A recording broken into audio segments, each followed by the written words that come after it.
Tá ajeitado. Boa noite, gente! Já estamos live. A gente está ainda aqui arrumando os cabelos, se ajeitando. Enquanto vocês vêm chegando, boa noite. Eu vou fazer um story aqui no meu Insta para chamar a galera para lembrar, né? Isso. Eu fiz também uma live lá. Já estamos com pessoas chegando. Vão fazendo seus comentários aí. Oi, Bia, tudo bem? Obrigada por estar nos assistindo. Bia Libonati, que participou da campanha com a gente. A Juzinha, as divas são muito fiéis, né, gente? Boa noite, divas. Estou muito feliz de estar hoje aqui na nossa segunda live. A primeira foi tão bacana, tenho certeza que essa também será. Estamos com a Dani. Dá oi, Dani. Estava abrindo os comentários aqui para ver. Isso, e com a Amanda também. Oi, dá oi, Amanda. E a gente está dando continuidade a essa série de lives que a gente está fazendo em função da campanha Mulheres e Diabetes, que é uma campanha que vai até o dia 15 de maio, então estaremos juntas até o dia 15. E a ideia das lives eu quero compartilhar com vocês. A ideia das lives surgiu porque a gente não queria que fosse uma campanha só nossa, não é, meninas? A gente queria que fosse uma campanha de todo mundo, que vocês pudessem participar, trazer as suas histórias, compartilhar, porque é muito importante essa rede, essa troca. Oi, Aline, que bom que você está aqui. Então, eu tenho recebido muitas mensagens, até fiz um stories hoje no Instagram falando que eu estou recebendo muitas mensagens de pessoas que estão adorando a campanha e que falam que querem também compartilhar suas histórias. E esse é o objetivo do movimento Divabética, por isso que se chama movimento, só para vocês entenderem. Começou como Divabética e aí acabou se tornando movimento Divabética justamente porque todas nós fazemos parte. Mas como são muitas histórias e não dá para a gente compartilhar todas de uma vez, as lives são uma forma de vocês estarem aqui com a gente compartilhando, tá? E aí a gente vai ter a live hoje, a gente vai ter na próxima semana, no dia 1º, às 18 horas também, no dia 8, às 18, e no dia 15 a gente vai ter uma live final de encerramento da campanha, e vai ser uma live muito especial. Já estou dando um spoiler, mas depois eu vou contar mais para vocês, onde vocês vão poder realmente compartilhar as suas histórias. Aí vai ser um momento de vocês brilharem junto com a gente, então vai ser um grande finale, né? Boa noite, Carla. Você de novo aqui, que bom. A Carla, na última live, compartilhou muito a história dela, a gente amou ouvir. Oi, Cleide, boa noite, tudo bem? E vai ser muito, muito, muito legal. Então, a gente já está com um público legal. Assim, antes de começar e até de compartilhar as nossas histórias, eu queria só fazer uma rodada aqui com a Dani, com a Amanda e com vocês que estão aí. Oi, Ivan. Para ouvir um pouco como que vocês estão nesse momento de quarentena, de isolamento, né? Isolamento social, mas a gente não pode perder a nossa conexão, por isso que é tão importante estarmos conectadas nesse momento. Mas como que vocês estão? Como que tá aí, Dani? Como que tá aí, Amanda? O que vocês estão fazendo para continuar bem, para continuar se cuidando? Então, eu moro em São Paulo, né, para quem não sabe, mas eu vim para a casa dos meus pais no Rio Grande do Sul no dia 1º de abril, para fugir um pouco de São Paulo, porque eu estava trabalhando de casa, já fazia mais de 20 dias, e eu estava sozinha lá, tipo, isolada, sozinha, não tenho família, minha família toda é daqui, então eu vim para o Sul para fugir um pouco, e aqui a situação está bem mais tranquila do que em São Paulo, né? A gente até tem casos, mas na cidade dos meus pais não tem. E na região também não tem, então é um pouco mais tranquilo de ficar aqui. Aqui é uma casa, eu estou num bairro residencial, então eu consigo fazer caminhada na rua. É um pouco mais de segurança mesmo, porque em São Paulo eu estava bem assustada. Confesso que saí pouquíssimas vezes de casa e todas as vezes, assim, chegava a dar um nervoso de ter que sair. Mas tô bem, tô fazendo ainda meus exercícios físicos, Fabi sabe, fazendo yoga, então eu tô tentando manter atividades até pela saúde mental, não só pela saúde do corpo, pela glicemia, porque eu acho que a gente precisa. Eu, pelo menos, o exercício para mim sempre funciona como uma terapia, assim, é o momento que eu desligo do mundo e é aquilo ali, eu tô fazendo aquilo naquele momento e o yoga tá me fazendo bem por isso também.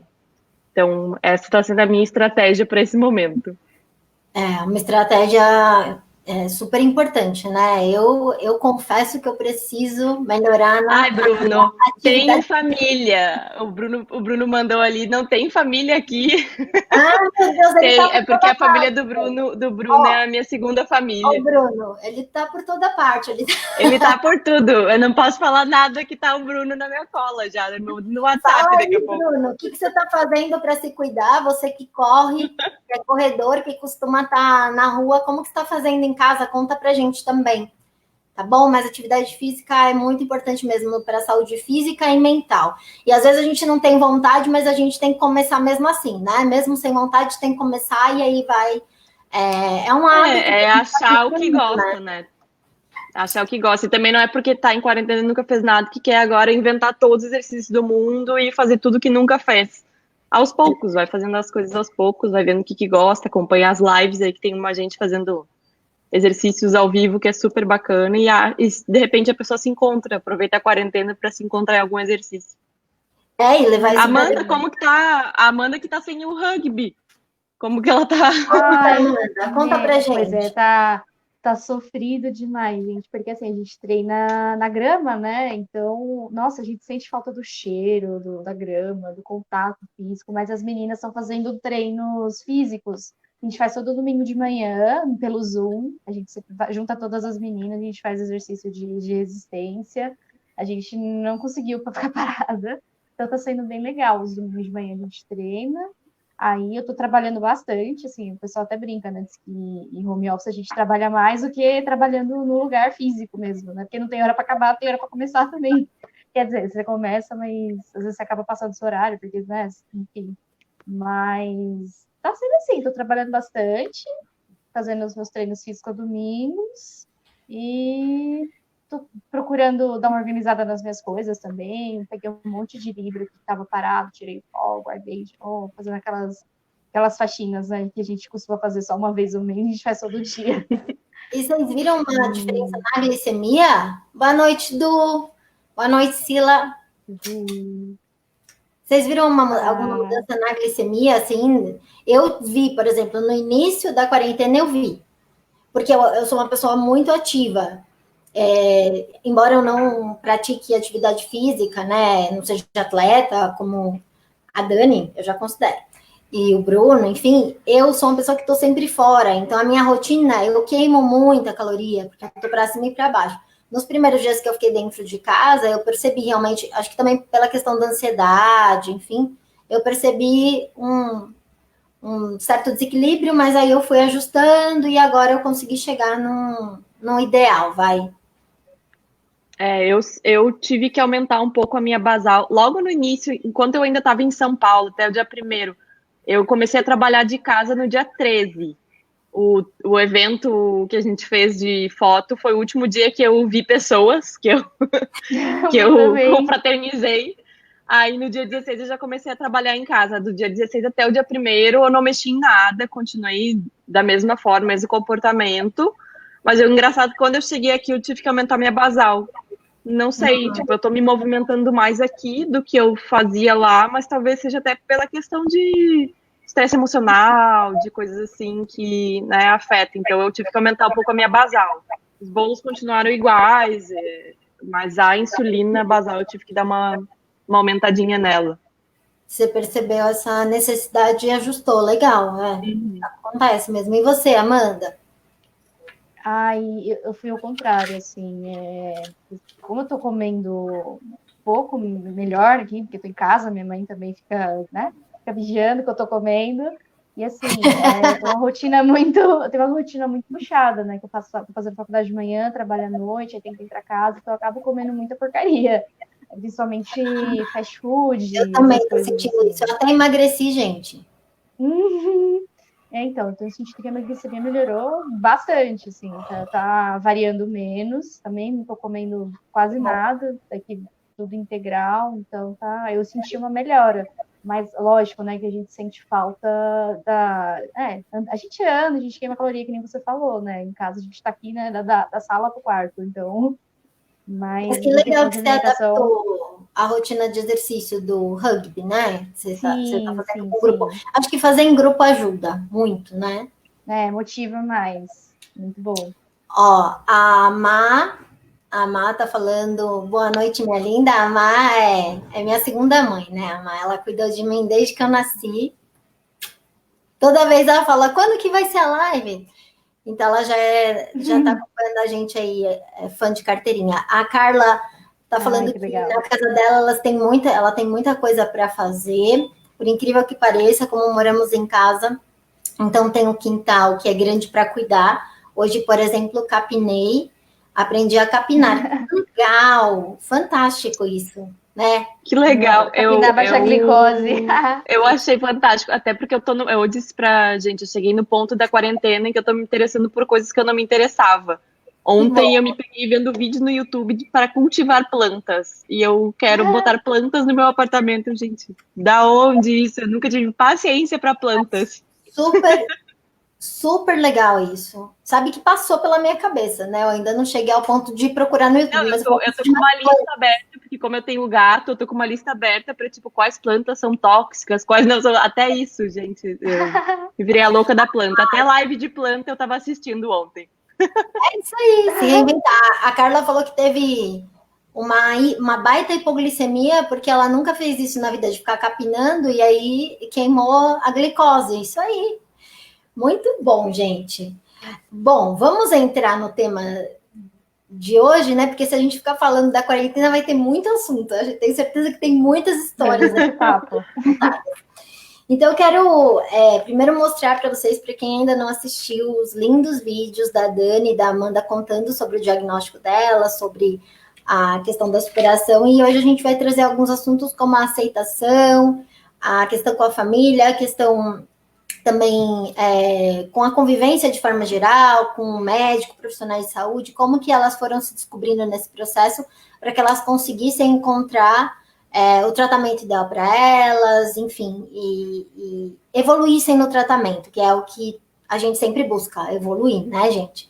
Então, eu vou compartilhar aqui com vocês a minha tela. Vamos lá.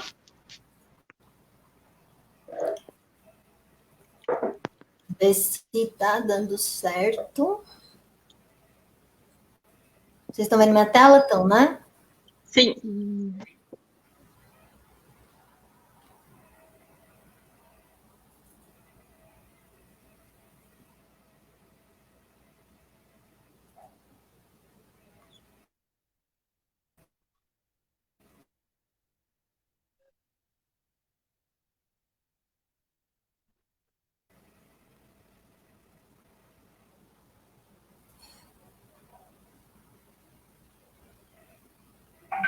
Eu tenho diabetes tipo 1 há 8 anos. Eu descobri que eu tinha diabetes pelos sintomas clássicos, que é muita micção, emagrecimento muito rápido, cãibras. Então eu tinha vários sintomas, mas para todos eles eu tinha alguma desculpa. Foi só quando eu fui passar uma temporada com os meus pais, quando eu cheguei na casa deles, que eles perceberam que tinha uma coisa estranha comigo. Então a minha mãe insistiu quase que uma semana para eu ir fazer exames de sangue, porque ela achou que o meu comportamento não era o meu normal. E quando eu fiz o meu exame, eu estava à beira de um coma. Então, se eu não tivesse ouvido a minha mãe, eu provavelmente teria entrado em coma, em cetoacidose diabética. O diagnóstico de uma doença crônica é difícil. Eu não conhecia ninguém que tinha diabetes. Para mim, ter a minha família me apoiando e ter feito todo esse diagnóstico junto comigo foi fundamental para minha aceitação. Deu para ver, ouvir, gente? Muito lindo, muito lindo. Tá, então eu vou parar um pouquinho aqui, aí eu quero então falar com a Dani e depois a gente vem para a Amanda. Dani, então, se você não tivesse ouvido sua mãe, puxa vida, você você realmente teve aí esse olhar da mãe, um olhar mais atento de perceber que tinha alguma coisa de errado. Exato. Eu tenho para mim que eu fui diagnosticada em agosto de 2012, mas eu tenho para mim que eu já estava com diabetes no final de 2011, porque eu me lembro claramente, era meu último semestre de faculdade, eu estava subindo uma lombada que tinha para chegar numa lancheria, e as minhas colegas estavam lá em cima, e elas me viram subindo, e elas, nossa, como tu emagreceu. Eu falei, é o estresse, não, é muito, eu quase não tô dormindo, é o TCC, não tô conseguindo comer direito e tudo mais. Na minha formatura, que foi em janeiro, eu tava muito magrinha, muito, muito magra, e comendo doce que nem uma doida. Só que eu pensei, né, eu cheguei até aqui estressada, comendo doce e emagrecendo, melhor do que isso, não tem como. Aí, e também uns comportamentos meio estranhos, mas que para todos eles eu tinha uma desculpa. Então, imagina, isso foi. Eu tirei as minhas fotos para formatura em outubro de 2011 e eu já estava super magrinha. Em janeiro de 2012, que foi minha formatura, eu estava mais magra ainda. Eu fui ser diagnosticada em agosto. Eu estava. O mais estranho é que as pessoas elogiam, né? Nossa, você emagreceu. Não sei se aconteceu com você também, Amanda. Aí, uma amiga minha que eu não via há muito tempo foi almoçar comigo. Quando eu abri a porta para receber ela, ela deu um grito: Meu Deus, o que aconteceu contigo? Tá virada numa caveira, para de emagrecer, menina. E eu, tipo, ai, Paula, né? Não tô fazendo nada. Não Você deu, não acho que uma semana eu fui diagnosticada. Tipo, ela me olhou e disse: Tá horrível, o que tá acontecendo contigo? Então, às vezes, quando a gente vê as pessoas muito frequentemente, elas não percebem que o comportamento está mudando, que está emagrecendo muito. Mas um olhar de mãe é olhar de mãe, né? Olhar de mãe, Minha olhar mãe de é que. Minha mãe tá aqui, inclusive. Ninguém escapa de um olhar de mãe, né? Olha quem tá aí, Carol Naumann. Oi, Carol. Oi, Carol. Bom, vamos colocar então da Amanda, que daí a gente já entra todo mundo na discussão juntas, tá bom? Vou compartilhar aqui. Ele tá um pouquinho lento, então vamos ter um pouquinho de paciência, mas acho que dá para pegar a ideia geral, né? Amanda. Carol vai estar com a gente no dia 8, né, Carol? Carol vai falar sobre o assunto maternidade e diabetes. Então vai ser bem, bem legal essa live Quero também. assistir. Quero assistir. Sou portadora de diabetes tipo 1 desde 2012.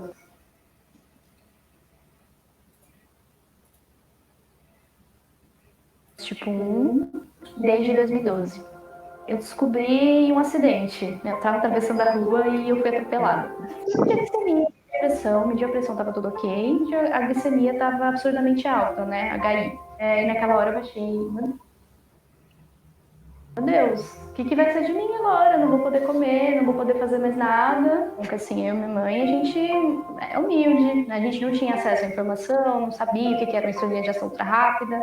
Foi bem complicado no começo, tanto para essa falta de acesso à informação, quanto para eu aceitar. Porque eu fiquei muito tempo da minha vida continuando comendo coisas sem fazer correção. Quero ter isso, eu fingir que eu não tenho, sabe? Então eu precisei sentar e falar, olha, eu não posso mais fazer isso, porque isso é muito perigoso para mim. E eu fui buscando informações. E minha mãe me ajudou muito, muito nisso. Eu não queria que as pessoas soubessem que eu tinha diabetes. Para mim era uma coisa de vergonha, sabe? Então eu acho que também é uma coisa de amor próprio, sabe? Muito bem, meninas. Vamos voltar aqui a nossa conversa. Amanda, você foi atropelada. Foi ótima forma, né, de ser diagnosticado. Mas é aquela história, né? Tem males que vêm para o bem, porque se eu não tivesse sido atropelada, eu jamais ia... Não, mentira, eu ia saber um dia, talvez de uma forma pior, né? Mas eu tava indo. Nossa, eu lembro perfeitamente esse dia. Eu tava indo pro curso. Eu tava já, acho que no primeiro ano do ensino médio, alguma coisa assim, não lembro. E foi assim, nunca tinha sido atropelada na vida também, foi inédito. Eu não machuquei. Eu ralei o ombro, só não aconteceu nada. E aí fui fazer curativo no posto, né? Eu nem queria ir. A minha mãe falou, você vai. Aí a gente foi, fiz curativo, aí medi a pressão, tava ok, aí medi a glicemia, tava HI. Aí a enfermeira me olhou com aquela cara assim, tipo de. Putz, olhou pra cara, minha mãe chamou no meio canto assim, falou.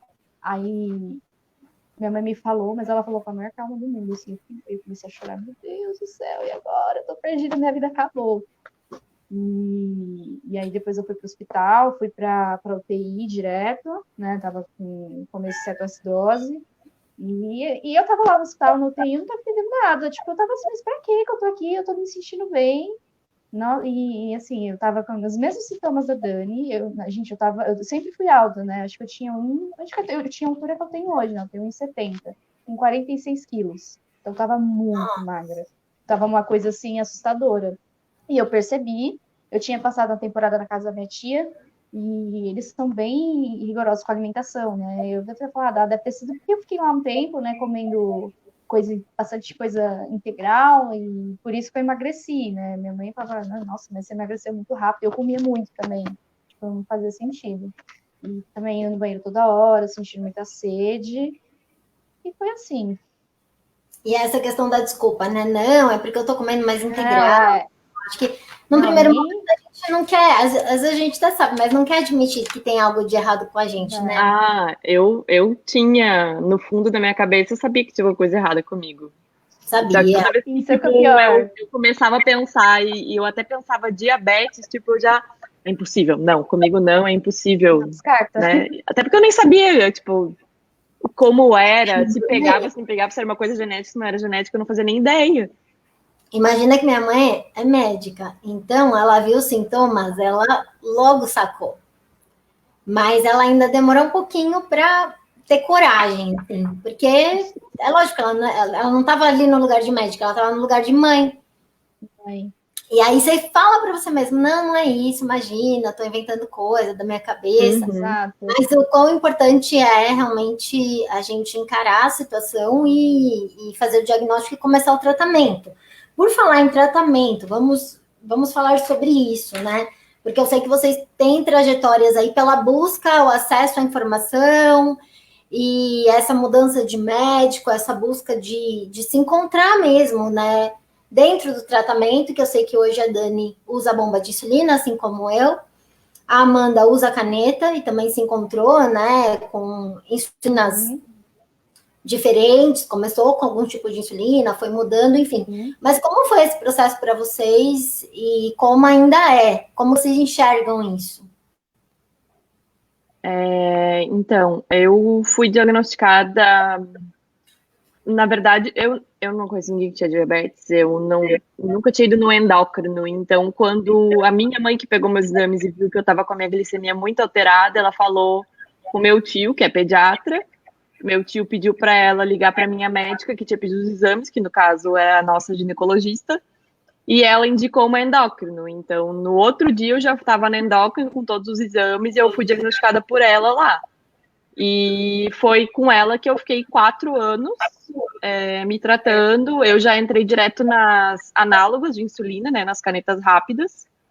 E eu não fazia contagem de carboidratos, porque, na verdade, eu nem gosto de falar muito, até porque eu não quero dizer que ela não era uma boa médica, eu só acho que ela não tratava DM1, então ela não tinha esse conhecimento sobre.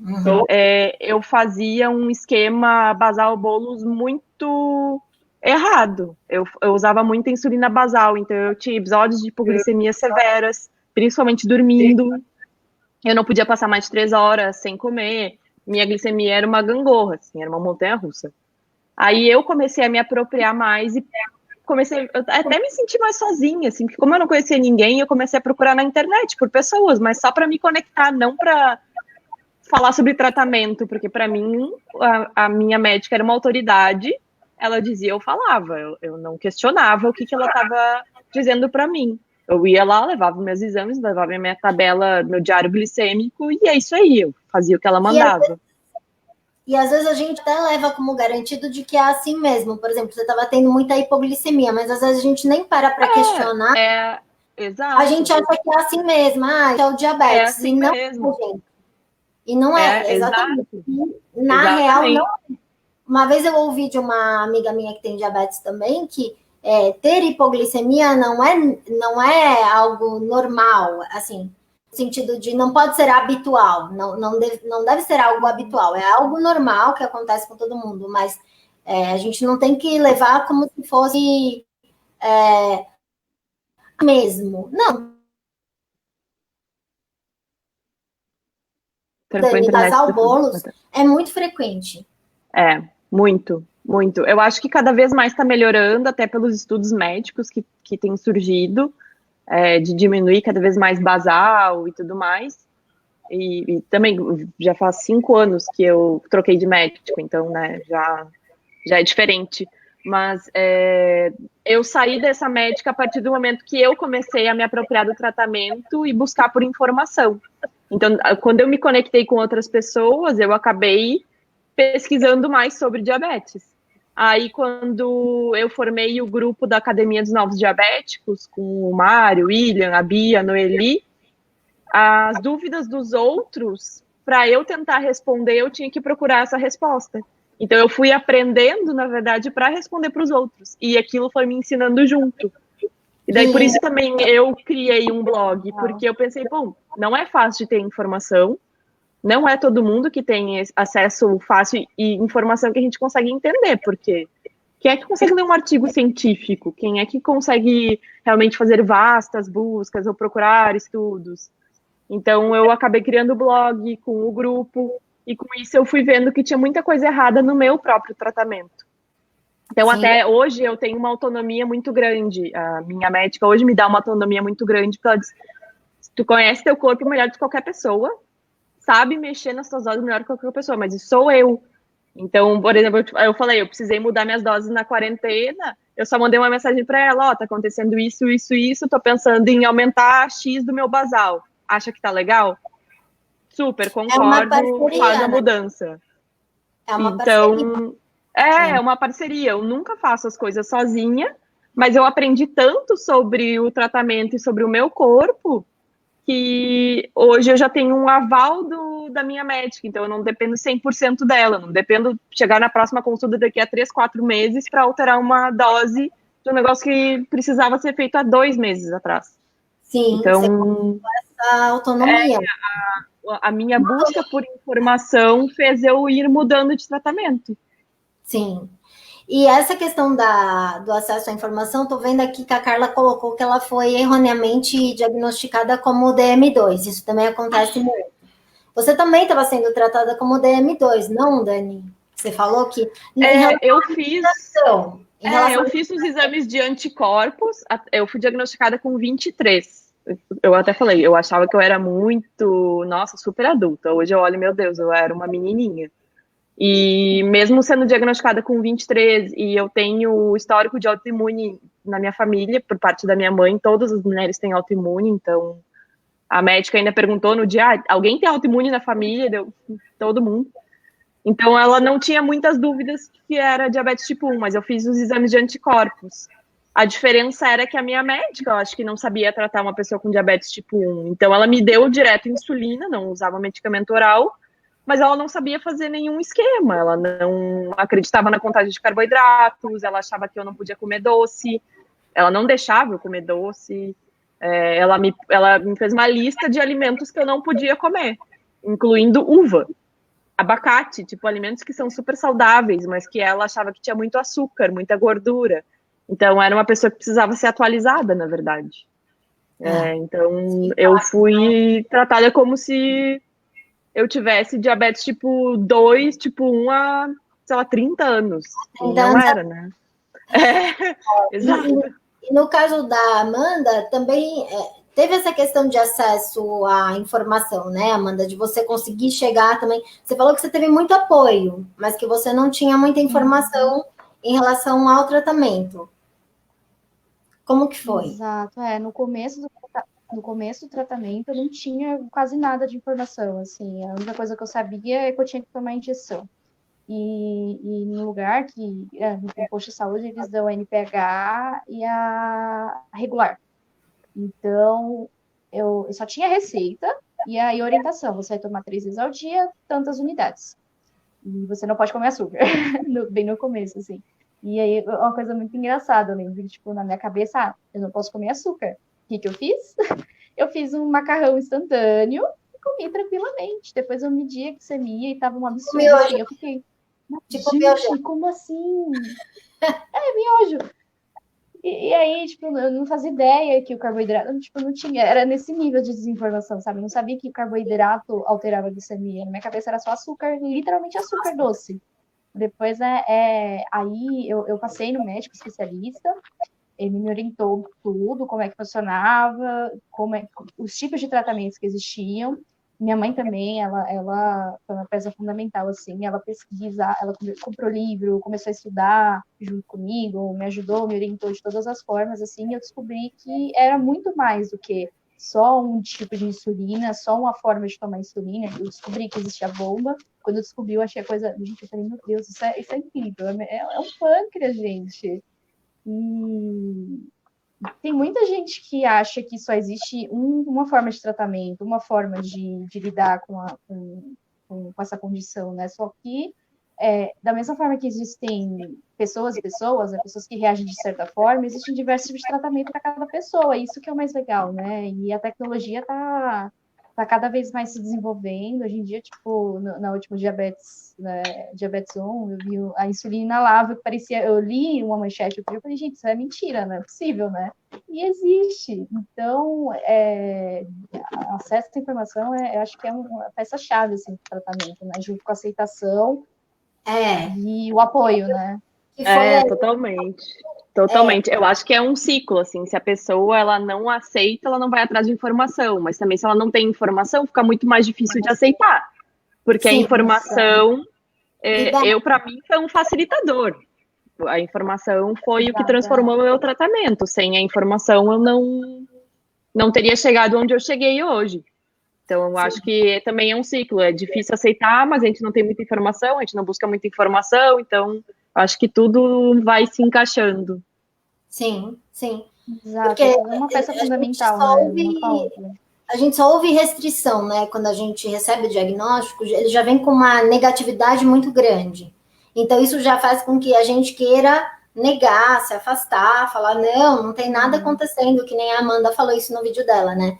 Era como se nada disso estivesse acontecendo. Então, é uma negação. Por quê? Porque existe uma falta de informação. Então, eu falo, quando a gente faz uma campanha como essa, quando a gente mostra que tem mulheres empoderadas, que se cuidam, que vivem bem, que são felizes com o diabetes, você já começa a remover barreiras e estigmas e você começa a aproximar.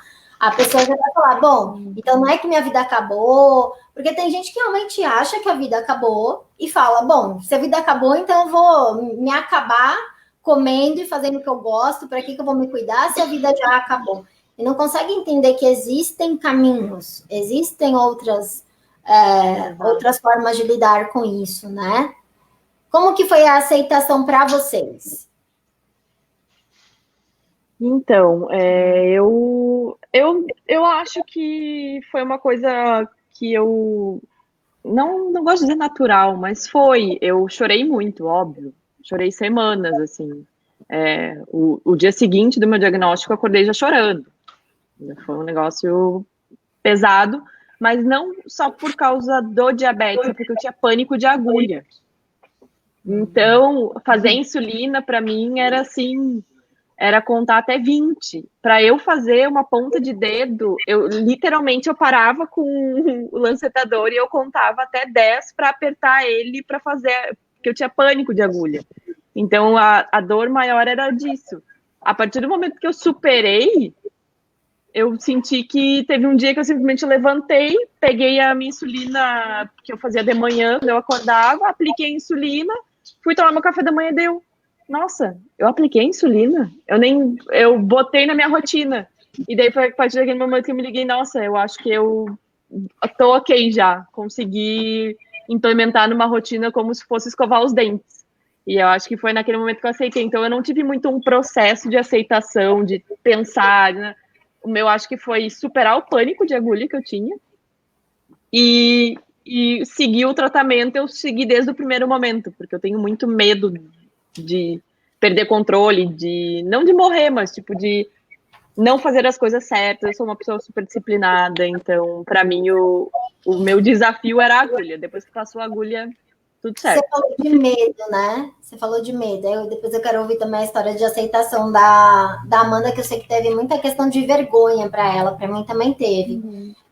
Mas assim, as complicações, vocês têm medo das complicações? Isso é. Como que é para vocês? Eu tinha bastante medo até eu ir numa colônia do Dr. Levimar, que foi até onde eu me interessei pela bomba e tudo mais, porque a gente fez uma dinâmica lá em que todo mundo tinha que escrever o seu medo num papel, todos os participantes da colônia é gigante, né? E todo mundo depositou aqueles papeizinhos e depois ele passou essa urna e cada um tinha que pegar um papel, levantar e ler em voz alta o medo de outra pessoa. 99% das pessoas o medo é morrer ou fazer tudo certo e mesmo assim ter complicação, ou ter complicação, né? E daí o Levimar deu um discurso super emocionante lá, eu chorei um monte, a Bia tava do meu lado, chorou um monte, e desde aquele momento eu meio que me livrei, assim, disso, tira esse peso, faz as coisas do dia a dia, pensa um dia após o outro, não fica pensando, ai, mas daqui a 20 anos, faz o teu melhor hoje, e não fica com esse peso de eu vou ter. Então eu perdi um pouco o medo que eu tinha de hipoglicemia, de ter complicação, graças ao Dr. Levimar.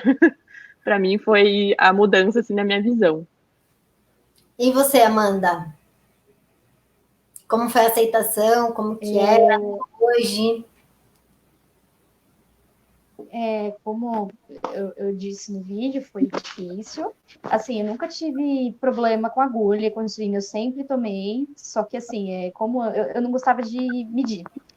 Toda vez que eu medi, sabia que estava alto. Ou, às vezes, quando eu comia alguma coisa sem fazer correção, assim, tipo, eu não media. Eu falava assim, eu sei que tá alto, eu vou me frustrar, então eu vou tomar aqui uma quantidade X de insulina rápida e vou seguir minha vida fingindo que nada aconteceu. Então, era isso. Você não queria ver o número, vezes, né? é isso? Você não queria encarar o número. Era isso? Deu uma cortada, Fabi, não ouvi o que você falou. Tá ruim a minha internet? Não, tô ouvindo, normal. Agora ficou bom. Acho que, não, eu acho que é a minha que deve estar um pouquinho ruim. Tá. Pode ter oscilado o sinal dela. Se a questão era de você não querer encarar um número. Se eu não queria encarar o número? Era isso? O que te incomodava? Eu não queria. É porque assim, era uma coisa. Era uma linha tênue entre eu voltar para a realidade e saber que eu tenho diabetes e que eu tenho que né, mudar os meus hábitos para que eu não tenha hiperglicemia e outras complicações. Então, acho que, sei lá, eu saía, comia, sei lá, um bolo de chocolate e no dia depois eu não ia saber que aquele bolo de chocolate ia subir minha glicemia. Então, eu ia comer outras vezes, sabe? Era mais ou menos assim. Era pra, tipo, maquiar aqui que eu tenho. Então, era uma forma que eu tinha de, sabe, de, tipo, fingir que nada estava acontecendo, que era não fazer o monitoramento. E, assim, para agulha, eu nunca tive problema, a insulina em si. Mas aí, né, isso começou a refletir na minha glicada, né? Eu cheguei já lá com a glicada, isso com 2 anos de diagnóstico, com 14. Isso é um número muito ruim.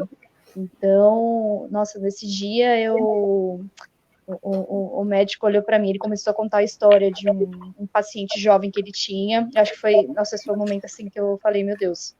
Ele falou que ele contou que era um cara que tinha acho que 23 anos, ele já tinha filho, já tinha família, e ele tinha os mesmos hábitos que eu, assim, e aí ele começava a melhorar um pouco, depois ele voltava, e aí ele começou a contar das complicações que ele teve, né, ele disse que teve uma hora que ele tava tomando, tipo, só meia dose, ele parou, tipo, sei lá, acho que o cara tava tomando essas coisas de cabeça, sabe? E aí não tava batendo, não tava fazendo correção, tava tendo muita hiper, aí ele foi para o hospital algumas vezes e ele faleceu com um monte de complicação. Então, mas foi aquela coisinha para assustar, mas ele falou no sentido assim, tipo, que não é, acho que não é nem tanto. Funcionou, pelo menos? Só contou a história de horror. Mas, assim, ele falou que... Mas uma coisa que ele falou, que assim, isso acho que foi uns 18 anos atrás, e que não tinham tantos recursos como hoje tem. E ele falou: olha, se esse rapaz estivesse com vida hoje, ele ia ter acesso a muitas outras tecnologias, que inclusive você vai ter acesso um dia, que é, por exemplo, um sensor, né, que você não precisa furar o seu dedo, você só encosta, que é a bomba de insulina, enfim, diversas outras tecnologias. Então, se você se cuidar hoje, lá na frente você vai ter diversas outras tecnologias que vão te ajudar muito. Você, por exemplo, se você não gosta de medir glicemia, mas você vai. Tem um sensor que você não precisa medir o dele, você só encosta. Então, para se você aproveitar tiver isso. com esse medo, por exemplo.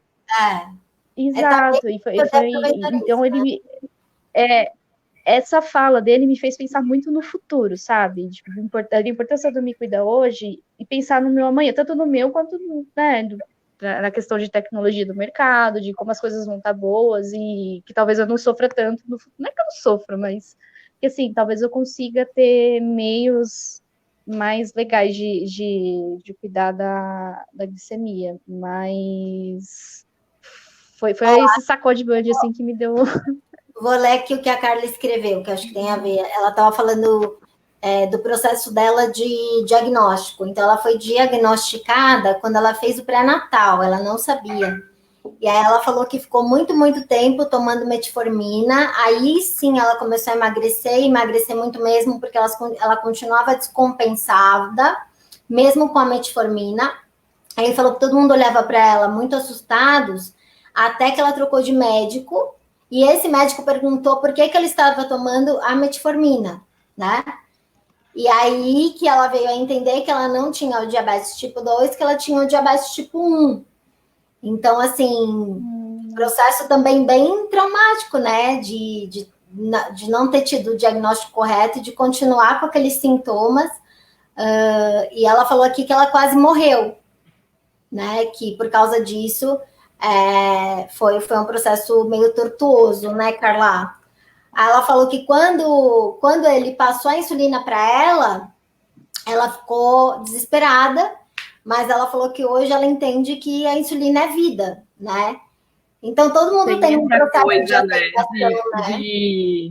De a pessoa achar que tá na insulina é o fim dela, que é tipo, ela chegou no pior diabetes. Quando ela chegou na insulina, ela tá no pior diabetes. E não é isso. Tem muito ainda esse olhar. Só que as pessoas que começam a tomar insulina porque precisam da insulina, aí elas percebem que, na verdade, elas estão recuperando a vida delas nas próprias mãos. Porque sem insulina, né, a gente está num estado, mesmo quando às vezes a gente tem uma hiperglicemia, ou às vezes a gente acorda, o catéter entortou, então a gente ficou sem insulina durante um período de tempo, um certo período de tempo, a gente não está bem, né? O nosso corpo não está funcionando bem. Então, assim, depois que a gente começa o tratamento com insulina, a gente consegue ver realmente o quanto insulina é vida, né? Nossa, eu antes do diagnóstico, eu achava que eu estava desmotivada com o meu trabalho, que eu tinha sido efetivada depois que eu terminei na faculdade e eu não conseguia acordar para ir trabalhar. Eu tinha muito sono e eu pensei, nossa, eu estou muito desmotivada. Teve um dia que eu levantei da minha estação de trabalho e fui pro banheiro jogar água na cara, porque eu não conseguia ficar acordada. Eu devia estar em hiperglicemia, devia já estar com cetonas muito altas, e eu achava que aquilo era desmotivação, mas não era. E depois que eu passei a usar insulina, foi um negócio instantâneo, assim, em 2 dias, meu corpo já era outro, a minha energia já era outra, voltei a ter vida. Então, insulina é vida mesmo. A Juzinha acabou de falar isso também, insulina é vida. Aí, gente, acabei de medir a glicemia, não tem como negar, né? A minha bomba aqui tá apitando. Eu vou deixar vocês contando um pouquinho, porque eu preciso trocar a pilha dela. Então, eu vou deixar vocês contando um pouquinho. Não trocou quando ela apitou a primeira vez, né, Fabi? Ocupada. Né, Eu gente? sei, eu faço isso.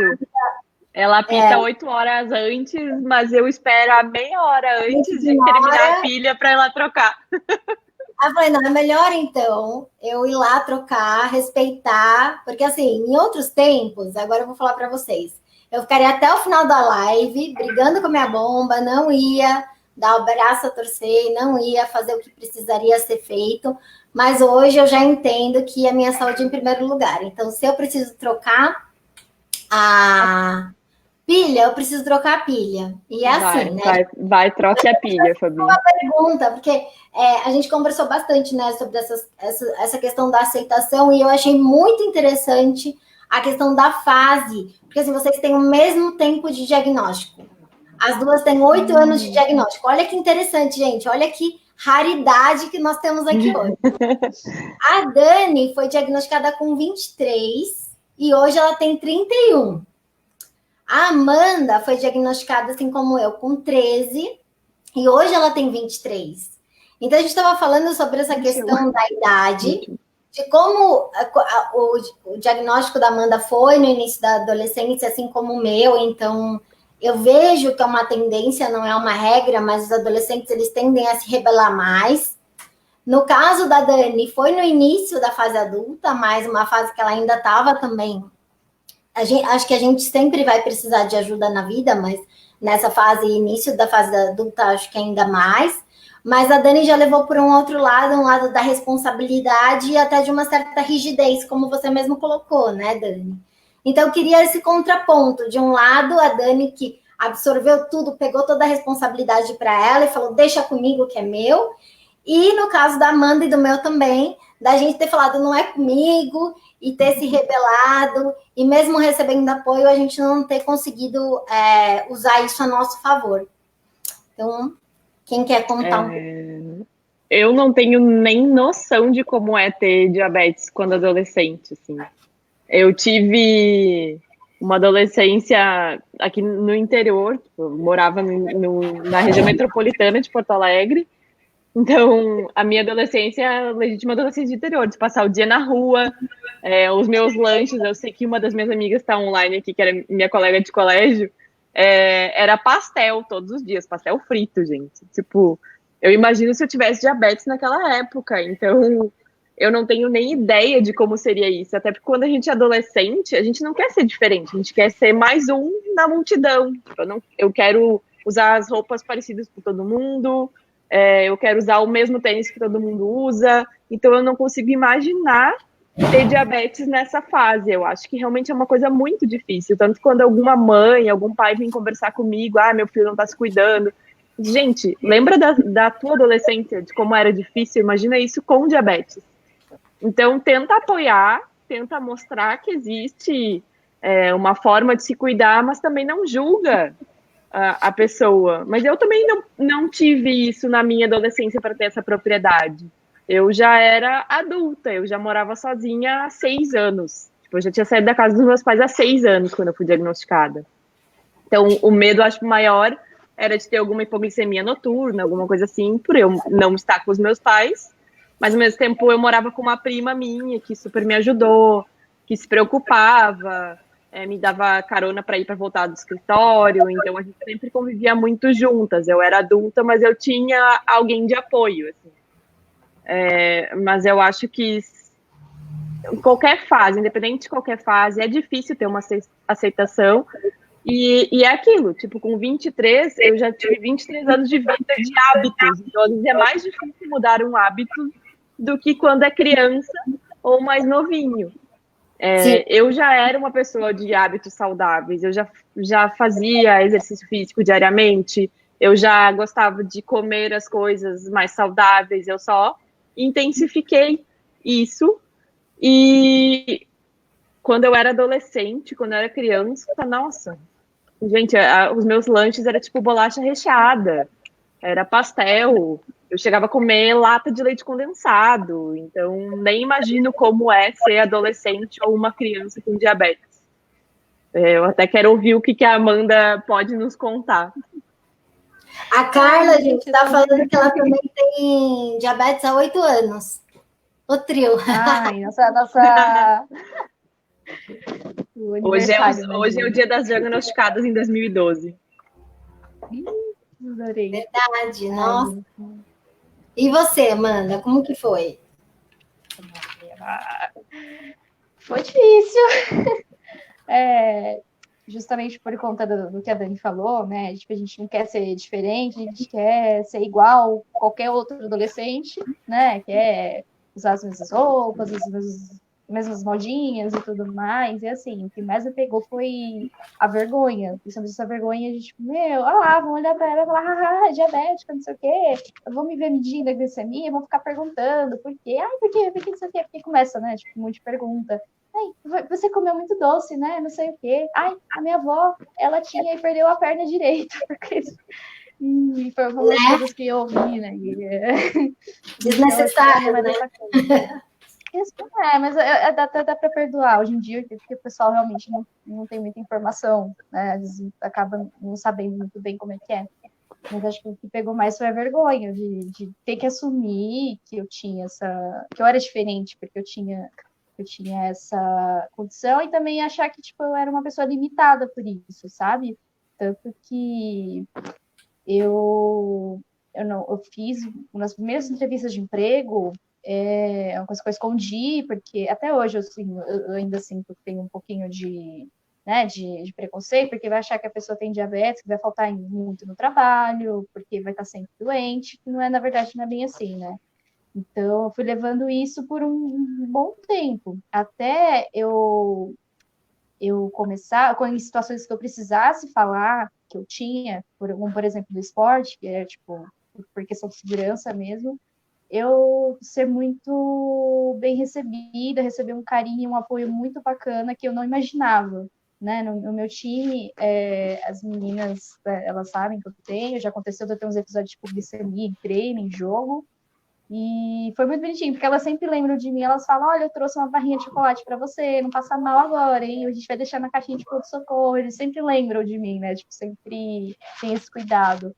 Mas acho que o maior problema é a vergonha mesmo, né? Tipo, que o jovem tem essa... Tem vergonha de tudo, né? Tem vergonha de falar em público, tem vergonha de falar Tem com as vergonha de pessoas, ser né? diferente, né? Tem Tem vergonha de ser vergonha, né? diferente. E aí, Nessa eu também fase, era... isso que atrapalha muito, eu acho. Vocês estão me ouvindo bem? Eu coloquei o fone. Sim. Mas eu, por exemplo, eu vou dar. Agora a gente falando em vergonha, minha cabeça começou a viajar aqui. Quando eu fui diagnosticada aos 23, eu já tinha um namorado, então ele passou pelo diagnóstico junto comigo. Aí em 2014 eu terminei esse namoro e eu fiquei solteira. Aí veio uma vergonha que eu desconhecia. Porque daí, se eu saía com algum cara, eu ia no banheiro, eu media minha glicemia, eu esperava chegar em casa para fazer insulina, eu não fazia nada na frente. Nada na frente. Porque eu tinha medo de assustar a pessoa, medo da pessoa ter preconceito, medo da pessoa não entender.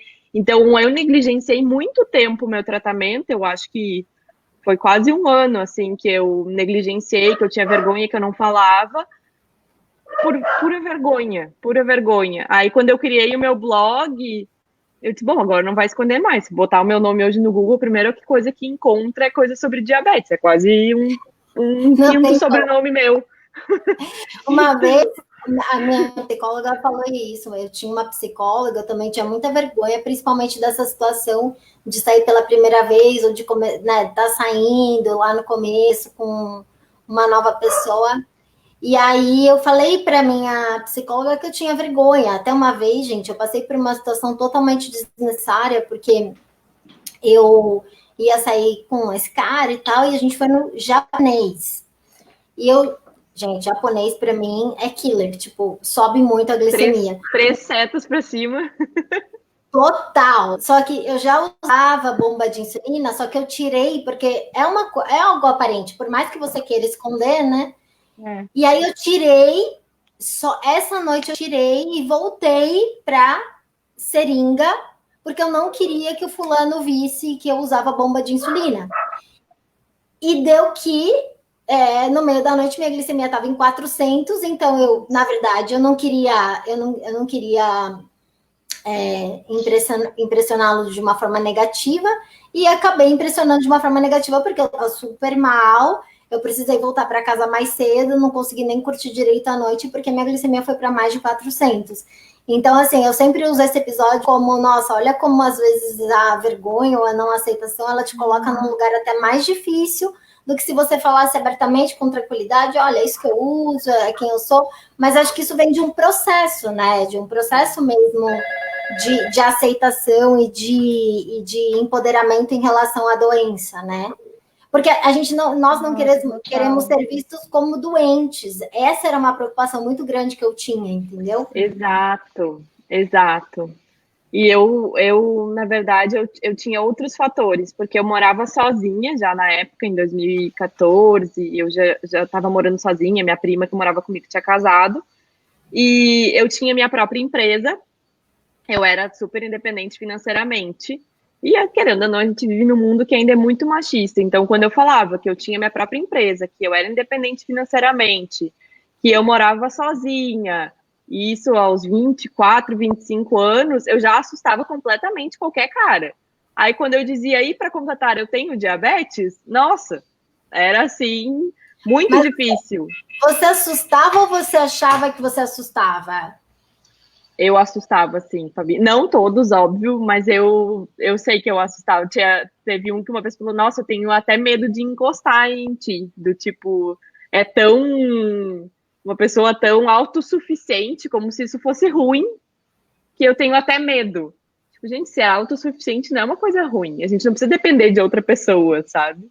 Então, foi um processo mesmo de aceitação de novo, como se eu tivesse uma nova fase do meu diagnóstico. A Mandinha caiu. Caiu. Ó, a Carla, daqui a pouco ela volta. Vamos voltar aqui que a Carla falou algumas coisas aqui, a Fabrini também falou. A Carla falou que a situação dela foi bem parecida com a da Amanda, que ela não aceitava e achava que não era com ela, até que em 2018 ela foi internada com uma baita de uma hiper de 600, porque ela estava ignorando, estava negligenciando, né, para o desespero da mãe dela e do marido, e foi aí que a ficha começou a cair, né? Aí ela brincou, Dani, ela falou que no seu caso era o pastel e no caso dela era a coxinha mesmo, e que se na época da adolescência ela fosse diabética, estava ferrada. A Fabrini também fez um comentário, falou que essa de pessoas que perderam a perna por conta de diabetes, que a Amanda falou, é muito chato.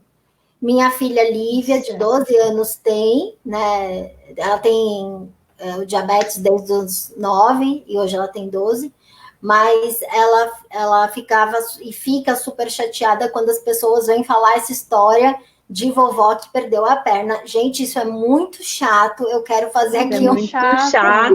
Parem com nada isso. A ver também, né? E eu acho que as pessoas, ver, né? Porque, eu acho que as pessoas não sabem lidar quando você fala para elas, assim, acho que elas querem de alguma forma interagir e a única referência que elas têm é essa. Mas eu fico pensando se alguém vem contar, porque eu sei lá, eu tô com um câncer de mama, ninguém fala. Ai, nossa, minha avó tem. Gente, pra ninguém que falar? Nossa, pra mas quê? A gente tem que fazer uma pesquisa para entender por que as pessoas agem assim. Eu não sei se elas querem falar isso e achando que soa empático, assim, do tipo, nossa, já tive contato com uma pessoa que teve diabetes, sabe? Não sei qual é o propósito. Viu, Fabrini? Fala para a Lívia que ela não está sozinha, que a gente vai fazer uma campanha. A próxima campanha não será Mulheres e Diabetes. Pare de falar besteira por aí. Aproveite que está em casa. Fazer a campanha, hashtag... Hashtag não me fale da sua avó que perdeu a perna. Dificulta muito a aceitação, né, gente? Porque é um estigma. Sim. O diabetes ele tem um estigma muito grande de uma doença traiçoeira, de uma doença terrível, de uma doença silenciosa. Limitadora. Vem com uma negatividade também a questão do açúcar, né? Das pessoas ainda acreditarem que você não pode comer açúcar, mas é como se fosse assim uma penitência. Eu não sei, eu tenho essa sensação. Vocês têm uma sensação parecida? Total. Eu queria dizer para a Fabrini, para ela mostrar as coisas boas, tipo, seguir pessoas que têm o completo oposto, assim, que vivem super bem, pessoas que são motivadas, que isso muda já a visão e deixa ela menos chateada. Ou até para as pessoas que vêm falar sobre a avó que perdeu a perna, fala, olha, ela está precisando se informar mais, segue essa pessoa aqui, que ela vai te ensinar um pouco sobre. A hashtag da Carla, eu também acho, referências positivas, a gente precisa muito. A hashtag da Carla, não quero saber da vovó que perdeu a perna, deixa a vovó quieta na dela. Eu adorei. Mas e você, Amanda? Você também acha que tem todo esse estigma ao redor do diabetes? Ah, tem, com certeza. Isso é complementando um comentário da Dani, que ela falou sobre essa questão de machismo também, né? A gente, por ser mulher, já sofre essa estigma toda, né? Que nem eu lembro que eu comentei com alguém que eu jogava rugby. E aí, tipo, o pessoal acha que rugby é coisa só de homem, não sei o quê. Aí eu vi o comentário mais estúpido da minha vida, assim, que é, nossa, mas você, mulher, tem diabetes e joga rugby. Aí eu fiquei, tipo assim, meu Deus, tipo. Oi? Cara, ele colocou duas coisas assim que, tipo, Era pra ser ruim, não tem tipo, nada a ver. esse conjunto era pra ser ruim. Tipo assim, primeiro que você é mulher, segundo que você tem diabetes, então não, mas isso aqui não tem relação Ou nenhuma, seja, sabe? você é limitada, acho que ele estava Sim, querendo dizer que você era limitada duas vezes, porque você é mulher e porque você tem diabetes. sim, limitada ao quadrado, exato. E assim, Mas eu acho que é o e que a pra Dani tudo, né? falou. Tipo, tudo é questionado. Eu acho que a gente tem que Tudo é sempre. questionado quando você faz. Desculpa, que acho que está tendo um delay, mas fala, Amanda, você estava falando alguma coisa aí. Não, é que eu sinto que tudo fica sendo questionado, sabe? Tipo, tanto quando você vai comer alguma coisa, quanto você faz, por exemplo, eu tenho umas tatuagens e aí o pessoal pergunta, mas você, por que você fez? Você não pode fazer. Ai, tipo, tudo. Ah, você vai se machucar, você vai quebrar a perna, vai perder a perna, e tudo vira uma questão de tipo, você não pode estar fazendo isso, por que você está fazendo, sabe? Tudo vira questionamento, vira limitador, e isso aqui é uma parte chata, né? Mas a E partir do momento que dificulta você a aprende aceitação. a. Sim, dificulta, mas assim, o bom é que você vai exercitando isso, né? Depois você percebe que tem muita gente que não sabe. Então, assim, aí, tipo, quando alguém solta o comentário desse, eu falei assim, sim, mas eu controlo, eu tomo insulina, então não tem problema nenhum. Então, essa é a parte que você fica calejado, né?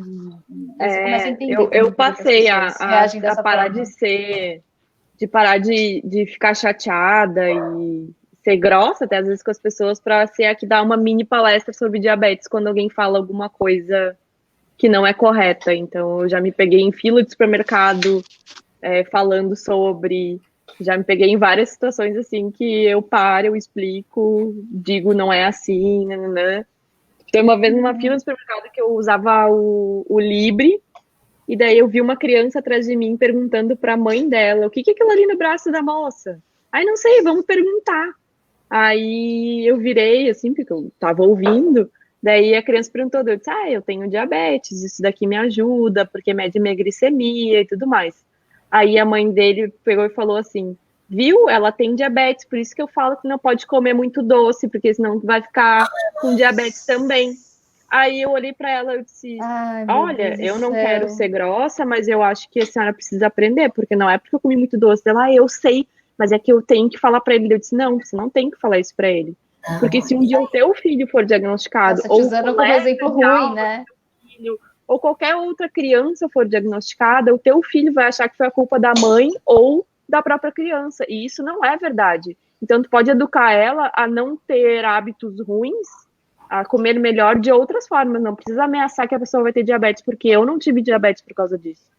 E se tu falar isso pra minha mãe, tu vai magoar ela profundamente. Tipo, no A caixa Carla, do supermercado. lógico. E é uma falta de informação. A Carla tá falando que ela falou que ela ficava muito brava, e aí depois ela falou que hoje ela tá que nem você, ela tá conversando mais. Então, acho que é uma reação normal a gente ficar muito bravas, porque é frustrante, é decepcionante, é chato, mas a gente só vai conseguir resolver isso se a gente contrapor o que a pessoa tá dizendo com informação de qualidade, né?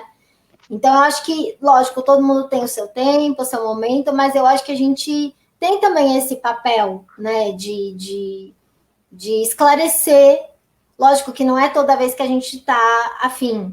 Tem vezes que eu tenho vontade de me fechar, de ficar no meu mundo, porque eu não estou afim de falar daquilo, eu não estou afim de explicar tudo de novo. Mas geralmente, e aí eu não sei como foi até o desfecho dessa situação, Dani, mas geralmente quando eu me disponho a explicar, a pessoa fica até grata. Ela fala, nossa, ela aprendi uma coisa nova hoje com você e tal. Então, muitas vezes a pessoa até tem essa boa vontade, né? Então, vale a pena, né? Eu acho que da nossa parte vale a pena, porque a gente Se a cada 50 pessoas que vierem falar da avó que perdeu a perna, eu consegui ensinar, uma dessas pessoas eu já consegui ensinar e ela não vai propagar de novo essa mensagem. Exato, exatamente. É nisso que eu acredito também.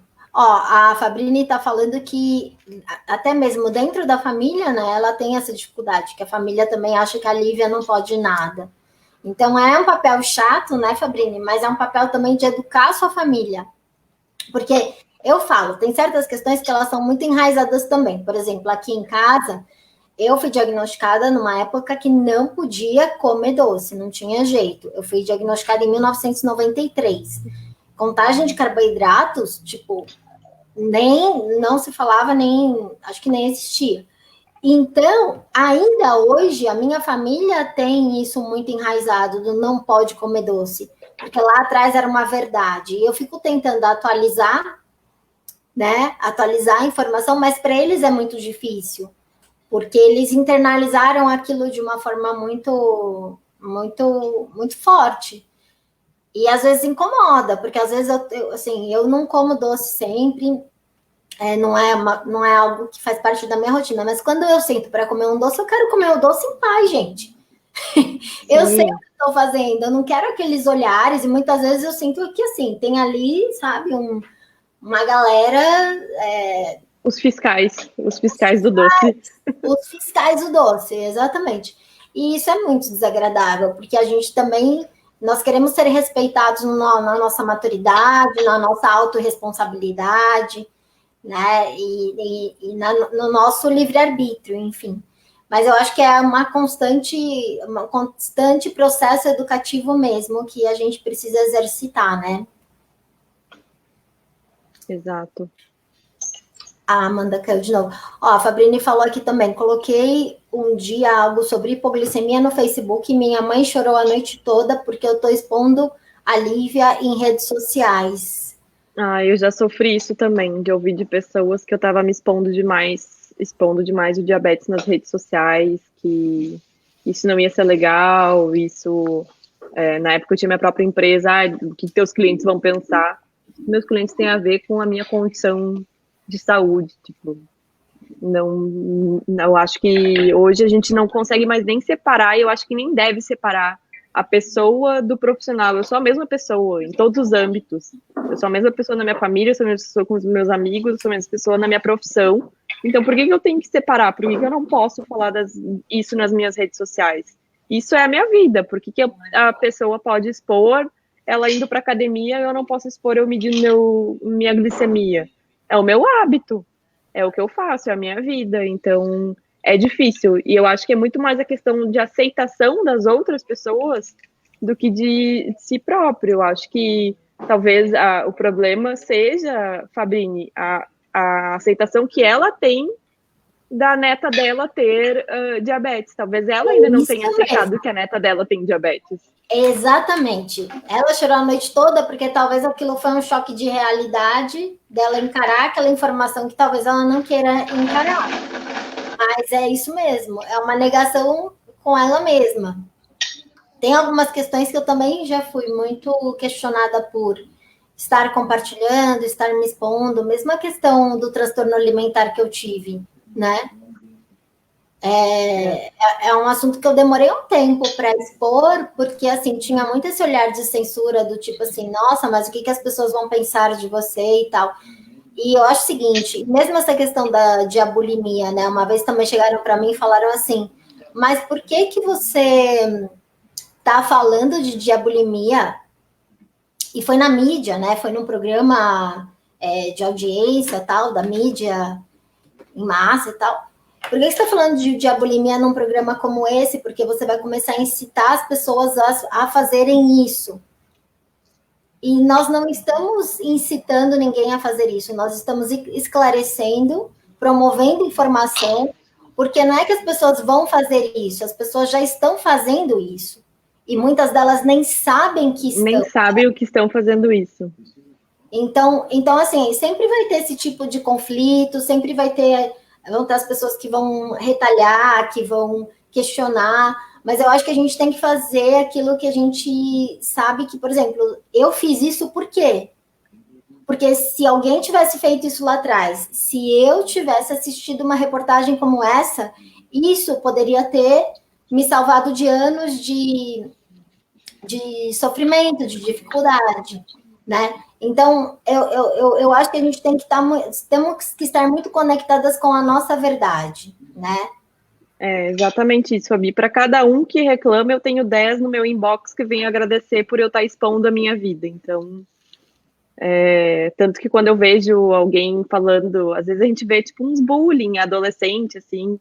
Esses dias eu vi, acho que foi num Twitter, alguém falando para outro adolescente: nossa, agora é legal ficar botando que tem diabetes na sua biografia. E eu fui lá e respondi pelo adolescente, tipo, olha, eu acho que você precisa estudar, ser um pouco mais empático.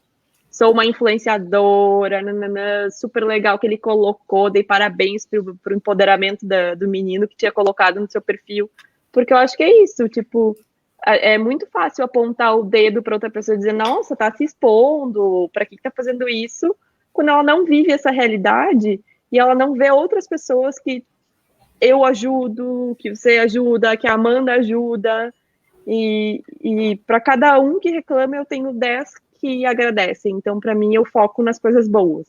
Eu não vou ficar olhando para quem está reclamando. E o estigma nasce das sombras, né? Do você não falar, do você não expor, né? E mesmo essa questão, aí também quero ouvir a Amanda, mas essa questão da não aceitação é muito em função disso que a Fabrini está falando, de as pessoas não devem saber, né? De que você tem que esconder. Isso fez com que a minha aceitação fosse algo muito mais dolorido, muito mais difícil, porque essa questão da vergonha, do ter que esconder, né? Do não querer se expor, foi um problema para mim. E hoje, quando eu aplico uma insulina em público, se alguém olha, se alguém não olha, não importa, porque eu estou fazendo aquilo por mim, né? Eu estou fazendo o que eu preciso fazer para ficar bem. Se eu falo alguma coisa nas redes sociais, e mesmo quando eu falo sobre alguns temas, eu não estou falando só para os outros, mas muitas vezes eu estou falando para mim mesma, porque eu preciso me fortalecer, porque eu também preciso daquilo para continuar, né, no meu objetivo, no meu propósito. Então, é isso, né? É um processo mesmo de não se esconder, de sermos quem somos, né? E tem também, lógico, um limite entre falar só disso, viver só isso, né? Eu acho que eu saí de um extremo e eu fui para esse outro extremo. Não sei você, Dani, mas assim, eu estava no extremo de não falar sobre isso, aí eu fui para um extremo que eu só falava disso, e agora eu acho que eu estou chegando no meio termo de falar disso e também de outras coisas. E eu acho que a gente precisa disso às vezes. É difícil chegar no meio termo sem passar pelos extremos, né? Sim, eu sou uma pessoa super 880. Eu sempre digo que eu sou meio espiritualizada, gosto de astrologia, e a minha astróloga falou para mim, você tem que levar a vida igual você leva o diabetes, não é 8 nem 80. Então, da mesma forma, tem que conduzir a tua vida, balizando, tendo equilíbrio. E então, assim como antes eu falava de diabetes, agora eu dei uma reduzida, mas até porque eu comecei a trabalhar com diabetes também, né, Fabi? Tipo, antes eu tinha minha agência, hoje eu trabalho dentro da indústria com diabetes. Então, eu já vivo diabetes, eu trabalho com diabetes. Tenso, né? Eu não consigo ainda ter mais o meu blog, alimentar meu blog da forma que eu fazia antes, porque, gente, é over, é diabetes demais já para mim, sabe? Então, meu equilíbrio é esse, é tentar não abandonar o meu blog, até porque tem muitas pessoas que ainda me procuram e eu gosto, é uma coisa que me dá muito prazer, mas também não falar só sobre diabetes o dia inteiro, porque cansa. Mas, no fim, os meus amigos que eu tenho hoje, meus melhores amigos, todos têm diabetes, o que a gente menos fala é de diabetes. Isso é legal. Né? Também explorar e falar das outras áreas da vida. A Carla está falando que ela que faz bem falar sobre isso, faz bem para ela falar sobre isso, que ela aproveita porque ela trabalha como coach para falar sobre isso nas redes sociais, e isso é bem legal mesmo, né? Eu acho que Se a gente não falar, cada vez menos as pessoas vão ter acesso às informações, cada vez menos as pessoas vão estar empoderadas para cuidar de si, do seu tratamento, e os resultados, eles naturalmente vão ser piores, né? A Fabrini está falando que justamente isso, ensina para a filha dela que é para ela ser ela mesma e jamais se esconder. Então, eu acho que esse é um exercício mesmo de amor próprio, né, Dani? De se aceitar, se amar. E são fases, tem fases que a gente tem que se reaceitar, porque a vida é feita de ciclos. Uma hora chega a adolescência, outra hora é a preocupação com o vestibular, outra hora vai ser a faculdade, outra hora vai ser um emprego novo, um relacionamento, um filho, um casamento. Então, a vida é feita de ciclos. E o diabetes, ele vai te acompanhar em todos eles. E é muito mais fácil a gente ter que adaptar o diabetes do que o diabetes querer se adaptar ao nosso ciclo de vida novo. Então, é isso, é uma constante mudança. Não tem uma fórmula mágica, um padrão. Eu acertei a minha basal e eu vou ficar assim agora pro resto da vida. Não, vai vir uma pandemia e vai fazer a gente ter que aumentar a basal, diminuir a basal, vai mudar tudo, vai mudar teus hábitos. E o diabetes, ele vai se comportando conforme os teus ciclos de vida, conforme é teu sono, tudo. E eu achei muito legal, Dani, que você postou até falando sobre a campanha, né, do Ser Mulher e tal, e você falou que nós somos muito cruéis consigo mesmas. E eu me identifiquei super, e eu tenho certeza que muitas de vocês também se identificam, muitas e muitos, porque os homens também lidam com essa autocobrança. E essa questão que você falou, né, dos ciclos da vida e dos ciclos do diabetes, e aceitar que não vai ser sempre uma linha reta, que não vai ser sempre perfeito, sem se cobrar tanto, sem se martirizar tanto, sofrer, né? Porque eu ainda me vejo fazendo isso bastante, não é só em relação ao diabetes, mas em relação a várias áreas da minha vida, sabe? Em tudo. A gente é muito cruel com a gente mesmo. Às vezes eu penso, se eu olhasse para mim mesmo da forma como eu olho para as outras pessoas, talvez eu não fosse tão cruel comigo. Por que com a outra pessoa tá tudo bem e comigo não? Por que eu estou me julgando se eu não julgo as outras pessoas dessa forma? Eu vou dar um exemplo. O lance da pilha. Eu até agora, gente, eu tô aqui conversando com vocês, mas eu quero compartilhar mesmo, porque muitos de nós fazemos isso. Até agora eu tô pensando, mas por que você foi tão burra de não ter trocado antes? Porque isso foi acontecer no meio da live, porque não sei o quê, porque não sei o que lá. Então, assim, eu agora começo a olhar para essa voz como uma voz crítica, uma voz sabotadora. Eu olho para ela e falo, tá bom, tá bom. Depois a gente conversa. Porque senão ela começa a me paralisar. E se fosse o contrário, se fosse eu que tivesse que trocar minha pilha agora, porque eu não troquei antes, eu não ia estar nem aí. Tipo, ia ter passado, eu ia ter trocado a minha pilha e, tipo, esqueceu, continua. Tá, o tanto que tem, eu falei isso na outra live, vou repetir, tem uma autora que chama Kirsten Neff, que ela fala sobre autocompaixão, e ela fala como a autocompaixão, ela é fundamental para a gente ter mais saúde e qualidade de vida. E ela fala que são 3 fatores, né, que compõem a autocompaixão.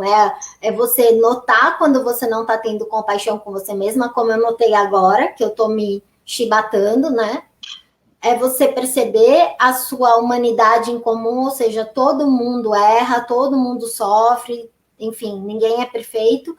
E você falar com você mesmo como se você estivesse falando com o melhor amigo. Então, por exemplo, o que você trouxe, se fosse a Dani, eu ia falar, nossa, Dani, mas isso acontece, e quer saber, foi até bom, porque a gente está numa live de diabetes, então eu ia ter um outro olhar.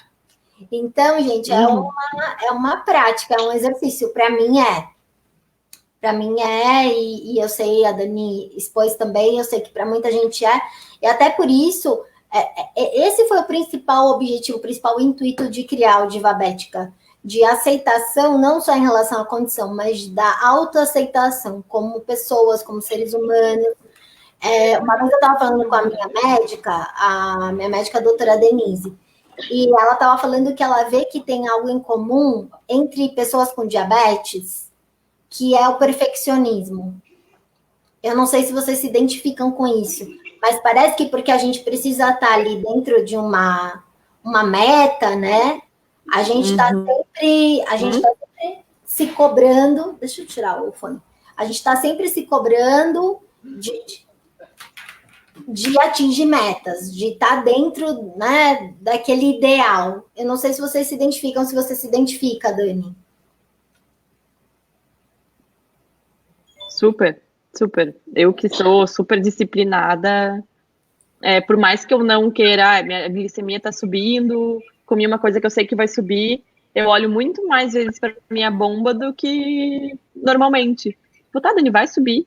A bomba já te avisou que tá subindo rápido, já avisou que daqui a 10 minutos vai estar fora da meta, mas eu não consigo evitar de ficar pegando a bomba e olhar até quando chegou, até quando chegou, até quando chegou. Faço isso Relaxa, vai baixar. Então, às vezes, eu tenho que ficar repetindo para mim, tipo, tu sabe por que tá dando o pico está acontecendo, relaxa, vai chegar no teto e vai baixar. Tipo, não precisa ficar olhando pra bomba, não vai fazer diferença nenhuma. E no dia a dia, tipo, que eu não comi nada diferente, eu nem pego na minha bomba. Eu só pego na minha bomba quando eu vou fazer algum carboidrato, ou preciso calibrar o sensor, tipo, eu nem mexo na bomba. Então, por que naquele aviso eu fico incomodada? Se ele suspende antes de baixa, por exemplo, eu não fico pegando na minha bomba.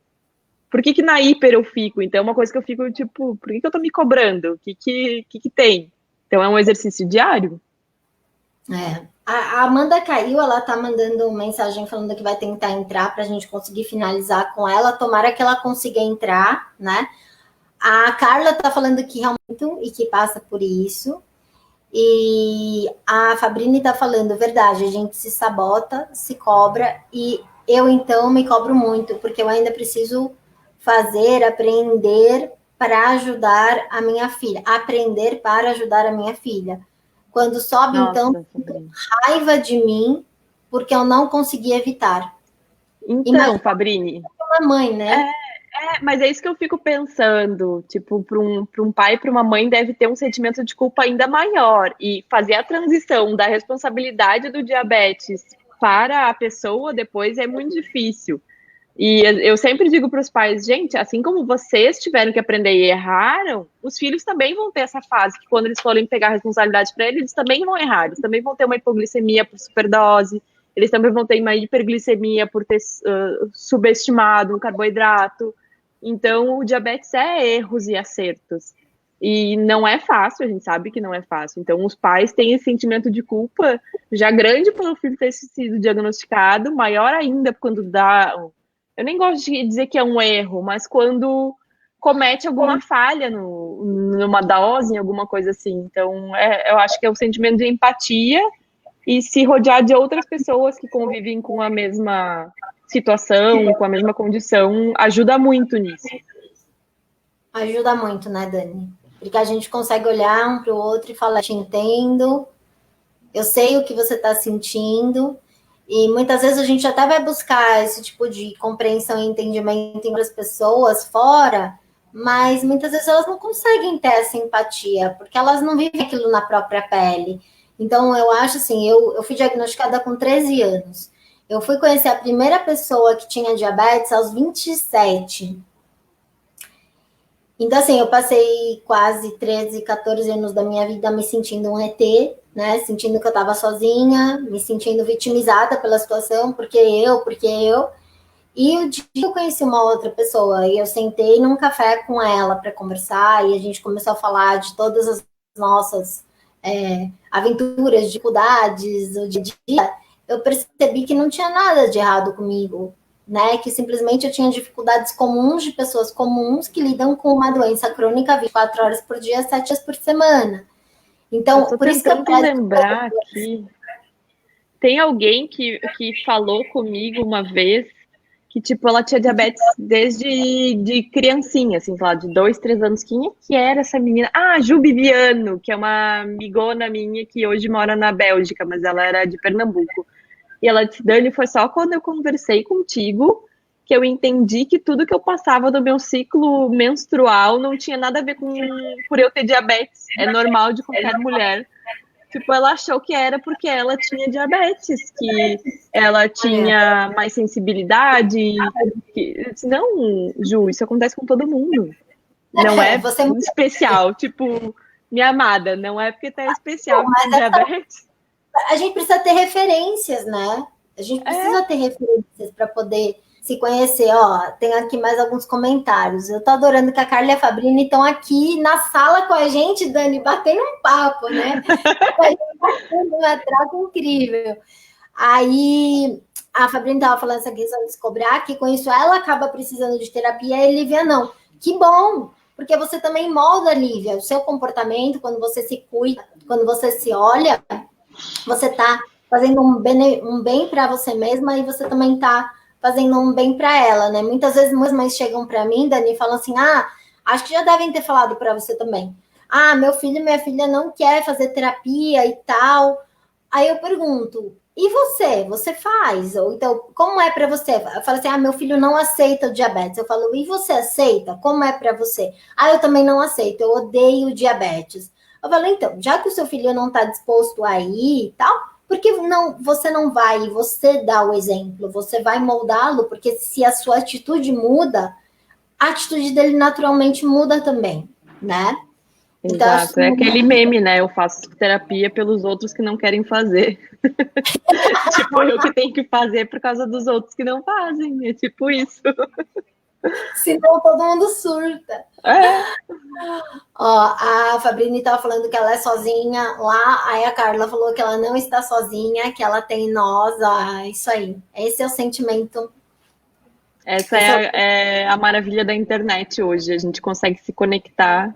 Eu, no Rio Grande do Sul, eu não conhecia ninguém. Meus amigos virtuais eram todos de outros estados. Era a Ju de Pernambuco, a Noeli do Mato Grosso, a Bia do Rio de Janeiro.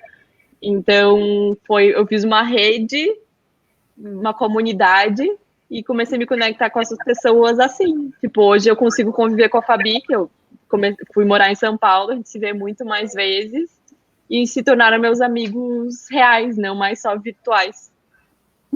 Mas quando a gente se encontra, né, Dani? Mesmo uma pessoa que a gente ainda não conhece pessoalmente, mas a gente conhece das redes, é como se a gente já conhecesse pessoalmente, já chega abraçando, oi, aí que eu vou me dar conta que eu não conhecia aquela pessoa pessoalmente. Isso aconteceu no ano passado. Um monte de gente veio. A Fabrini é gaúcha. Eu achei que pelo teu sobrenome deveria ser. Que é um sobrenome bem comum aqui na minha região. Que legal. Ó, a Fabrini, inclusive, está falando que a Lívia, ela nunca conviveu com nenhum DM, com nenhum DM1. Fabrini, vou te adicionar depois no Facebook pra gente ver as nossas redes, porque eu fazia vários eventos aqui no Rio Grande do Sul, tem grupos super legais aqui. Bem isso. Como é legal, né? Essa rede. E a Carla falou, como a Dani falou, se cerca de pessoas positivas, livre de pessoas tóxicas. É isso aí, é isso aí. A gente vai se ajudando, a vida vai ficando mais leve. A gente já tá 1h30. Nossa! Se deixar eu e a Fabi juntas, gente, a gente vai ser uma live maior que a do Wesley Safadão. Ele virou à noite, a gente vira 2. Eu nem sabia que ele tinha virado à noite, Dani. Carol Naumann que me contou. Então, eu já tô colocando aqui que a próxima live vai acontecer no dia 1º, é feriado, mas ninguém vai sair de casa, então... É feriado como qualquer outro dia que tá acontecendo. Como qualquer outro dia, e vai ser no dia 1º, e a gente vai falar de diabetes, estigma, a gente vai estar com a Natália Souza, Nath Suite, a gente vai estar com a Wanda e com a Zilda, pessoas que têm a convivência com o diabetes, são mulheres negras, então vão trazer também essa questão do estigma, não só da condição, mas em relação também ao fato de serem negras, né?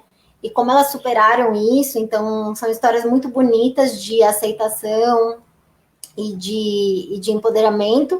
A Zilda tem DM2, diabetes tipo 2, então ela vai trazer uma perspectiva também bem bacana. E ela é corredora, ela fez uma meia maratona, ela tem hoje 67 anos, né, Dani? Então é uma inspiração para todo mundo que quer começar a praticar atividade física. Toda hora é hora, né? A qualquer momento é tempo de começar. Então vai ser muito inspirador, vai ser muito bacana. E aí eu queria só deixar então uma mensagem final, agradecer por vocês estarem aqui com a gente, participando, interagindo. É muito bom conhecer as histórias de vocês também. E falar que eu estou muito feliz por essa campanha. A gente ainda tem aí 3 semanas pela frente. São 3 semanas importantes, porque nós estamos em casa e a gente sabe do desafio que está sendo ficar em casa e se manter, pelo menos para mim está sendo, se manter motivada com o tratamento. Então, toda vez que eu venho aqui, que eu falo com vocês, eu saio com a minha motivação renovada, né, Dani? Então, ainda tem muitos depoimentos, acompanhei na página. E aí eu queria que você deixasse uma mensagem também, Dani, porque você é uma pessoa assim, que traz esse frescor para a gente, essa possibilidade de tornar o diagnóstico uma sentença de vida, né? Então, queria receber essa sua motivação final aí. Nossa, a Fabi me pegou de surpresa agora. Bom, queria agradecer, Fabi, primeiro pela oportunidade de participar dessa campanha. Eu acompanho o movimento Divabética desde da sua criação, né?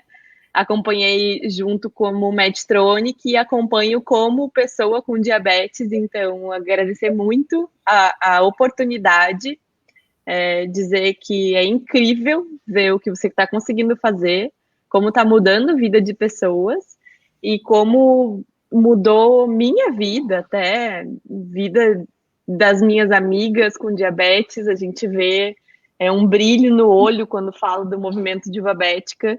Então, acho que conseguiu criar uma rede, uma comunidade sensacional e é muito gostoso fazer parte disso. Estou super feliz de estar aqui, de ter todas essas lives, de acompanhar a história de mulheres que eu já conhecia, mas que é muito bom ver esse lado, né? Cada um contando, porque a gente vai se conhecendo e às vezes até a gente esquece do começo da história da outra pessoa, ou a gente não conhece aquele detalhe da vida da pessoa. Então está sendo sensacional a campanha, o movimento, e eu estou muito feliz de estar aqui. Gente, para quem quiser me acompanhar, eu tenho um blog, o Só Mais Uma DM1, tanto no Facebook quanto no Instagram, e um blog mesmo. Então, me acompanhem lá, eu compartilho a minha vida, faço um diário de bordo, e no meu blog tem muito conteúdo sobre diabetes. Então, muito conteúdo bacana. Então, se quiserem... Você ainda tem aquele diário que dá para baixar? Tenho download de diário glicêmico lá de graça, faço várias coisas.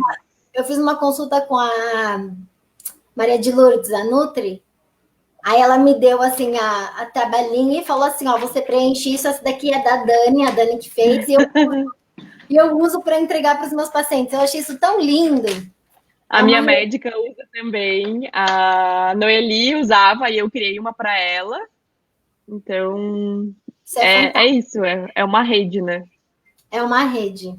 E a Fabrini, eu quero concluir com esse sentimento que a Fabrini traz de gratidão, porque ela está falando que como mãe ela só tem a dizer gratidão por vocês estarem aqui, gratidão.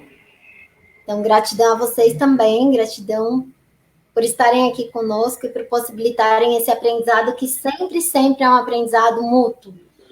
Então, tudo que a gente faz retorna e a gente também está constantemente se beneficiando muito de tudo isso, né, Dani? Quando a gente tem um blog, a gente tem uma página. E eu quero também agradecer, minha gratidão, eu falei isso na primeira live, e eu sempre que tenho a oportunidade eu quero falar, não só as outras mulheres que também participaram, que estão participando da campanha, porque se disponibilizaram a se colocarem vulneráveis, a abrirem suas vidas, seus corações, para falarem das suas histórias. É emocionante, né, Dani? Mas também a quem acredita no movimento Divabética, porque ele nasceu de uma ideia, e ele hoje só é possível porque tem empresas que acreditam no empoderamento do paciente como uma realidade, que é o caso da Medtronic, onde a Dani hoje trabalha, e é o caso também da Novo Nordisk Brasil, que são os patrocinadores dessa campanha. Porque tudo custa investimento, verba, dinheiro, a gente está no mundo real, na vida real, E sem esse tipo de investimento, com certeza eu não estaria mais no Divabética, eu não estaria mais trabalhando com isso. Então, eu sinto muita gratidão por toda essa rede de apoio que existe e por cada vez mais a gente perceber que o paciente está sendo valorizado. E eu acho isso muito legal, acho isso muito importante, porque no final do dia é a nossa vida e a gente tem que se responsabilizar por ela, né? Exato. Então, acho que é isso. Obrigada. É isso. A Carla tá falando... Beijo para todo mundo. Eu tô vendo aqui uns muito obrigada, não vou embora. Obrigada, viu, gente? Um beijo. Obrigadão, gente. Beijo, foi muito bom ter você aqui. É muito bom, é isso que você falou. A sua história eu já conhecia mais ou menos, mas quando a gente vai se aprofundando, a gente vai vendo, nossa, mas aconteceu isso. Por exemplo, eu não tinha ideia que você teve também o seu processo de aceitação. Eu tinha uma ideia de que era uma coisa muito mais... Foi uma coisa muito mais fácil, né? Acho que a gente idealiza a vida do outro. A gente idealiza a vida do outro, porque nós somos muito cruéis com a gente mesmo, Fabi. A gente acha que a grama do outro é sempre mais verde. As histórias humanizam a gente e mostram que nós não estamos sozinhos. Obrigada, gente. Exato. Um beijo. Um beijão, gente. Beijo, tchau.